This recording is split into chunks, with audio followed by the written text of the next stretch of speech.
이번에는 부동산 시장 상황 요걸 좀 점검해보는 시간을 저희가 가져보도록 하겠습니다. 최근에 서울 아파트값이 심상치 않다 뭐 이런 보도들이 연이어 이어지고 있는데 가파르게 오르고 있는 이유는 무엇인지 그 대책은 어떻게 세워야 할지 우리나라 최고의 부동산 전문가를 모셨습니다. 박원갑 KB부동산 수석 전문위원입니다. 안녕하세요. 네, 안녕하십니까. 위원님. 네. 위원님이 이렇게 출연을 자주 하신다는 얘기는 부동산 상황이 좋지 않다는 얘기인데. 그죠? 우리 경제 별로 좋지 않죠. 예. 아니 지금 뭐 경제 뉴스가 다 이거예요. 서울 중심으로 해서 특히 이제 부동산 값이 심상치 않다. 어제 한 기사 보니까 강남 상무는 원래 그랬는데 그러다 치고 뭐 마용성 날리고 뭐 노도강까지 지금 들썩인다 이런 저 보도가 이어지던데 이게 어느 정도로 올랐어요? 그러니까 지금 뭐 좀 전제를 깔아야 되는데요. 예. 지금 모든 부동산 가격이 오르는 게 아니고 예. 단독주택이 오르는 게 아니거든요. 지금 아파트가 오르고 있다라고 좀 좁혀서 얘기를 해야 돼요. 그것도 신축. 예, 예. 그 얼죽신 얘기를 해죠. 예. 실제로 보면은 서울에서 이제 어느 정도 올랐는지를 보면은 뭐 주간 단위로 보다는 약간 고점 대비 회복률을 보면 알 수 있어요. 예. 우리 2022년 미국발 고금리 쇼크가 상륙하면서 집값이 완전히 이제 곤두박질 쳤거든요. 예. 22년에요. 예, 예. 그 이후에 어느 정도 회복했는지를 보면 되는데 대체적으로 지금 잘 아시다시피 뭐 강남 3개구하고 용산 이런 거는 다 고점을 돌파했죠. 아, 전고점을 돌파했다면 예. 문재인 정부 때 전고점을 돌파했다. 주로 이제 2021년 10월 정도거든요. 아, 예. 그리고 뭐 아까 말씀하신 것처럼 뭐 광진구 그다음에 마포, 양천 뭐 예. 강동 이런 곳들은 거의 다 회복을 해간다 이렇게 보시면 될 것 같고 그런데 또 나머지 지역 뭐 지금 수도권 외곽이라든지 지방은 여전히 지금 뭐 침체 국면이다. 양극화네요. 예. 극심한 양극화, 이 공간의 마태 효과라고 그러거든요. 이게 유난히 좀 어떤 심한 뭐 상황이다 이렇게 보시면 될 것 같습니다. 아니 뭐 예전에 이제 문재인 정부 때 한참 집값 오를 때도 패닉 바잉이라는 얘기 많이 했잖아요. 계속 오르니까 지금에는 놓치면 더 오르는 거 아니야 이런 거. 근데 지금도 지금 패닉 바잉 현상이 나타난다는 보도들이 있더라고요. 지금 집값이 이렇게까지 오르는 가장 큰 이유는 뭔가요? 그 이제 복합적인 것 같은데요.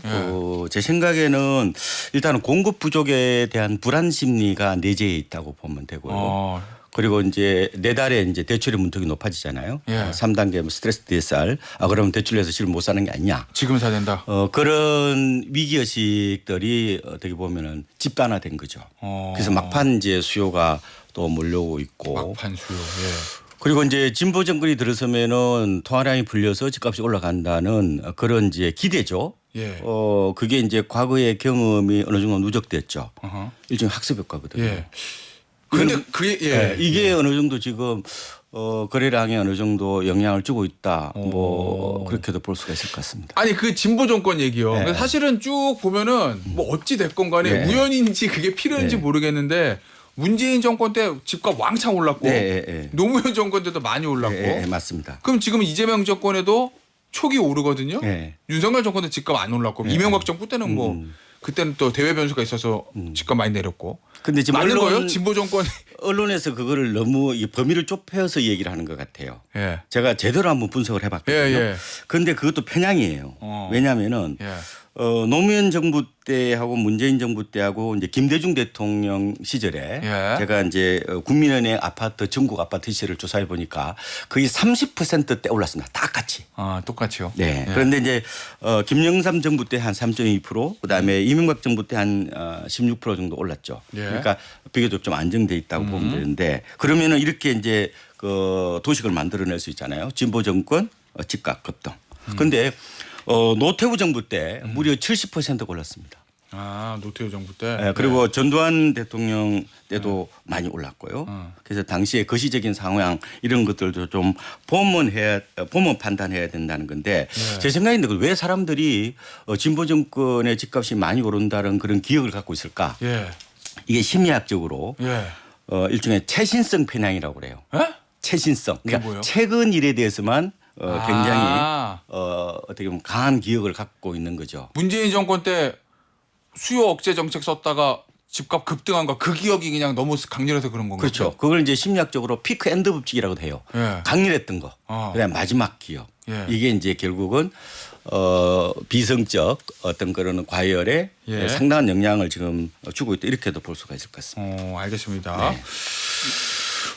그래서 그러면 이제 이게 집값 상승세가 계속 현재까지는 계속되는 네. 건데 네. 요거가 올해 하반기 내년 상반기까지 계속될 거로 보세요? 아니면은 앞서 이제 이소영 의원 얘기 들어보니까 정부하고 민주당이 대통령실하고 민주당을 준비하고 있다. 네. 정책 곧 나올 거다. 말씀 못 드리지만 이렇게 얘기하거든요. 네.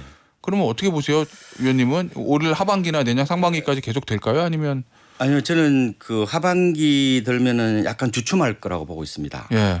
이게 이제 전체적으로 거래량이나 가격도 상고 하중 정도로 보고 있거든요. 예. 근데 이제 그거는 이제 이 시장은 작용과 반작용을 하잖아요. 정부가 분명히 대응책을 내놓을 건데 예. 그러면은 수요를 좀 줄이는 쪽이거든요. 어허. 그리고 아까 말씀드린 것처럼 대출 문턱이 높아지기 전에 막판 예. 수요가 몰렸다는 것점을 감안해 보면은 예. 막상 있잖아요. 그러면 7월 되면은 그 수요가 일종의 선소비를 한 거니까 조금은 주춤할 수도 있는데 일단은 지금 제 생각에는 조정 대상 지역이나 투기 과열 지구는 아마 마포나 뭐 이런 성동구 같은 다 지정할 가능성이 높다고 봐요. 그다음에 대출 규제가 아마 들어갈 겁니다. 그걸 들어가고 정부가 쓸 수 있는 카드는 일단 대출 규제. 네, 그다음에 이제 그 지금 조정 대상 지역 예. 이 규제 지역이죠. 그러니까 예. 뭐 강남하고 용산 같은 데는 내년 5월까지 지금 다주택자 양도세 그 중과세가 유예돼 있단 말이에요. 그 유예를 안 할 겁니다. 예. 그러면은 일부 좀 매물이 좀 나올 수도 있고. 어. 그래서 지금은 전반적으로 봤을 때 하반기에는 아마 정부가 어느 정도 이제 대책의 강도가 나올지를 봐야 되겠지만 예. 전반적으로 보면은 지금 패닉이 약간은 좀 진정될 가능성은 있다 이렇게 보고 예. 있는데 예. 문제는 이게 이제 강남이나 용산이나 이런 마포 이런 쪽에 해당이 될 것 같고 어허. 나머지 지역은 지금 거의 안 올랐거든요. 어. 근데 주가가 올라가잖아요. 예. 그러면 결국은 이거는 바탕에 지금 유동성 장세 비슷한 거죠. 예. 그러면 통화량이 늘어날 거란 말이에요 지금. 예.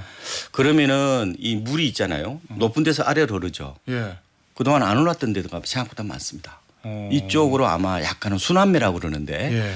약간 갭매우기 양상이 좀 나타나지 않을까 이렇게 보고 있습니다. 그러면 역시 자산 가격 잡는 데는 돈줄 틀어주는 게 최고고. 네. 그러면은 정부에서 이 대출 규제를 하면 강남 상고 마용성은 좀 진정이 될 거고. 네. 거기 이제 지방으로는 좀 순환매를 통해서 지방이나 이런 서울 외곽은 좀 올라갈 수 있다 이런 말씀이신 네. 거잖아요. 어느 정도 키 맞추기를 하는 양상이 되지 예. 않을까 생각하고 있습니다. 그 사실 문재인 정부 때 보면은 세금으로 부동산 잡겠다. 네. 수요를 억제하겠다. 그래도 이제 사실 세금 많이 올렸다가 네. 어찌 됐건 간에 부동산 폭등했거든요. 그래서 그런지 몰라도 이재명 대통령이 후보 시절에 네. 세금으로 저 부동산 잡는 일을 하지 네. 않겠다. 뭐 이런 얘기를 하긴 했어요. 네. 그 방향 자체는 그게 맞는 겁니까?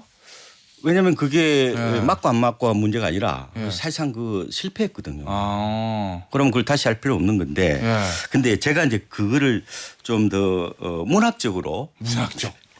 행간과 맥락을 좀 보실 필요가 있어요. 예. 왜냐하면은 이게 세금으로 집값을 잡지 않겠다는 것은 그 예. 앞부분에 노무현 문재인 대통령 때처럼 그렇게 하지 않겠다는 거예요. 어. 그렇잖아요. 그럼 봐요. 조정 대상 지역으로 막상 지정을 하면요. 예. 이게 두 채부터 취득세가 8%예요. 양도세도 중과당하죠. 예. 종부세도 늘어요. 예. 그러면 어떻게 보면은 규지역으로 지정하는 순간부터 세금이 늘어나는데 그럼 그걸 안 한다는 거예요? 그거 아니잖아요. 그죠? 예. 그래서 제 생각에는 이런 규제 지역이라든지 뭐 토제 뭐 들으셨죠? 예. 토지거래 허가구역으로 지정하는 거는 그거는 그냥 통상적인 부동산 그 관리 방안이에요. 아. 그러니까 그거하고는 구분하셔야 돼요. 아 특별히 무슨 뭐 수요 억제 정책, 중과세 이런 거랑은 좀 결이 다른 문제란 말씀이시군요. 근데 다만 이제 예. 그 초고가 아파트 가격 상승 억제 정책을 쓰지 않겠다고 공약이 나와요. 예. 그런데 이 역시 제 생각에는 아마도 그때처럼 예. 하지 않겠다. 뭐 그런 식으로 받아들이는 게 아마 훨씬 더 해석이 쉽지 않을까 생각을 하고 있습니다. 앞서 이제 부동산이 많이 오르는 최근에 그 이유들 중에 하나가 대출이 좀 풀려 있는 거 하나 말씀해 주셨고 앞으로 공급이 떨어질 거다. 지금 안 사면 새 집 없어. 요 심리라고 말씀해 주셨잖아요. 네. 그럼 결국은 이제 수요 공급 원칙상 공급 측면에 어떤 대책이 필요할 텐데 그 부분은 어떻게 정리해야 될까요? 왜냐하면 이게 아파트 지금 강남에다가 질자리도 별로 없을 뿐만 아니라 진다고 해서 뭐 바로 효과가 나타나는 것도 아니니까. 그러니까 공급에 대한 네. 확실한 신호를 줘야 예. 무주택자들이 기다릴 수 있거든요. 그렇긴 하죠. 그러니까 보통 그 비성적 과열의 끝단은 대부분이 장기 무주택자들이 뛰어드는 겁니다. 아, 지금 아니면 난 죽을 때까지 집 없어 이거요? 예, 대부분이 이런 얘기 다 하거든요. 눈물이 모여서 광풍이 된다고요. 이 집 사는 사람이 다 부상한 사람들이잖아요. 예. 그분들이 개인적으로는 다 합리적이지만 이게 뭐예요? 집단화되면 이게 광기가 돼버리는 거죠. 예. 그래서 제 생각에는 이게 지금 사기 신도시 얘기가 지금 뭐 논란인데 원래 사기 신도시 얘기가 언론에서 약간 나왔어요. 그런데 공약집에 빠져 있었단 말이에요. 예. 그래서 저는 필요한 경우에 뭐 사기 신도시 카드도 좀 꺼내야 되지 않을까 이렇게 보고 있어요. 그러니까 서울 주변에요? 예. 어디 있어요? 할 수 있는 뭐 그린벨트 뭐 있잖아요. 그린벨트를 풀든지 아니면 외곽에다가 하든지 어쨌든 이거를 설사 당장은 못 하잖아요. 예. 그 비축 카드를 들고 있어야 돼요. 아, 신호를 보내는 거잖아요. 어떻게 보면 시장에. 예. 충분히 공급이 됩니다. 예. 그러면 5, 6년 뒤에 집 살 사람까지 지금 가서 집 사지 마십시오. 한꺼번에 안 몰리면 되는 거거든요. 그럼 예전에 노태우 정부 했듯이 제2의 분당, 제2의 일산 나온다. 그래 좀 저는 기다리셔라 그 이런 카드도 사인. 꺼내야 된다고 보는 거예요. 재건축 재개발 좀 완화해 주는 거 그런 부분은 어때요? 그것도 그것도 서울- 이번에 공약이 들어 있어요. 그래요? 용적률이나 건폐율을 완화하겠다. 그러면 이제 더 많이 짓거든요. 예. 근데 그 전제가 공공성 이라는 원칙이 그 전제하에서 한다고 나와 있는데 어쨌든 그거는 뭐 임대주택을 기부 체납하는 방식으로 할 테니까 그걸 해야 될 것 같고 재개발은 뭐 활발하게 진행될 건데 문제는 재건축의 초과이고 환수제에 따른 부담금이 있거든요. 예, 예. 사실상 이 재건축은 재테크 사업이에요. 어허. 돈이 돼야 하는 거잖아요. 예. 그런데 이제 그것 때문에 지금 조합원들은 유예나 폐지를 원한단 말이에요. 그런데 문제는 국민들은 아 이거 돈 많이 버는데 좀 내놓지 이런 생각을 해요. 입장이 그러니까 이게 달라서. 예. 약간 합의 같은 게 좀 필요할 것 같다. 이게 예. 이제 공약에는 안 들어 있어요. 예. 그 재건축 부담금 완화 부분에 대해서 이것도 조금은 제 생각에는 뭔가 절충 방안을 찾아야 되지 않을까 이렇게 보고 있습니다. 예. 그리고 그 부분이요. 앞서 이제 처음에 말씀해 주셨던 게 집값이 다 오르는 게 아니라 네. 주택 안 오른다. 아파트. 네. 그것도 신축. 네. 그것도 강남 3구 마용성 편식돼 있잖아요. 네. 이 부분은 어떻게 해결해야 됩니까? 사실상 이게 지방은 핵심입니다. 아파트 안 오르고. 이게 핵심이에요. 예. 우리 흔히 말하는 이제 강남 불패가요. 예. 지금 강남의 빌라들 거래 안 됩니다. 그 빌라 전세 사기 여파로 투자도 안 하고 저 임대차도 안 들어와요. 예. 그리고 저 빌딩도 안 삽니다. 왜냐하면 전부 다 공실이니까요. 아니 저 얼마 전 어제인가 보니까 강남 가로수길에 그냥 공실이 그렇게 많다고. 한때 이게 조물주의 건물주라고 그랬잖아요. 예. 요새는 그 얘기 안 합니다. 오히려 요새는 빌딩 푸어 얘기도 많이 해요. 아. 요새는 이제 뭐 조물주의 배당주라고 그럽니다. 그래요. 예. 그런데 지금 이제 부동산 시장의 수요 측면에서 완전히 지각 변동이 일어나서 지금 아파트 이런 광풍이 나타난 거라고 보면 돼요. 그러니까 예. 과거에 부자들이 빌딩 샀죠. 예. 이제 빌딩 안 사요. 아. 토지도 안 사요. 예. 상가도 안 사죠. 단독주택도 안 사요. 예. 아까 말씀드린 대로 빌라도 안 사요. 다세대도 안 사요. 예. 다가구도 안 사요. 돈이 다 어디로 왔어요? 아파트. 아파트로 전부 다 오른 거죠. 그러니까 지금의 사실상 모든 문제는 예. 바로 아파트 말씀하신 것처럼 편식. 아파트 편식에서 비롯된다 이렇게 보시면 되고 예. 지금 강남하고 용산하고 지금 토지거래 허가구역으로 지정돼 있죠. 예. 토지 살 때 허가 받아라는 거예요? 빌라 살 때 허가 안 받아요. 단독주택 사고 1,000억짜리 빌딩 살 때 허가 안 받습니다. 아파트 살 때만 허가 받아라는 거예요. 오. 이 얘기는 무슨 얘기냐? 아까 공급하고 또 맞물려 있는 거죠. 예. 그리고 가뜩이나 지금 얼죽신이잖아요. 예. 어려죽도 신축. 제가 만들어냈잖아요. 예. 그런데 그러면은 잘하셨어요. 예, 얼죽신이라는 얘기는 양보다 질을 따진다는 거거든요. 그렇죠. 그러면 신규 아파트 공급이 안 되면은 집값이 안정이 안 될 수 있다는 것을 시사하는 거예요. 그러니까 과거에 비해서 이게 어떻게 보면 입맛이요 예. 달라졌다 이렇게 보시면 돼요. 그러면은 네. 좋은 신축 아파트가 계속 생길 수 있다는 공급 측면의 그 신호를 계속 주는 게 핵심이다라는 말씀이시네요. 그렇습니다. 예. 예. 알겠습니다. 그러면 이제 지방 부동산하고 양극화되는 거 그런 부분도 그렇게 풀 수 있는 거예요? 지방 부동산은 좀 달라요. 그러니까 서울 수도권은 이제 어떻게 보면 수요가 넘치잖아요. 예. 그러면은 이제 수요 조절, 아까 대출 카드 이런 거 하고 또 하나는 이제 공급 카드 예. 이걸 투 트랙으로 가야 돼요.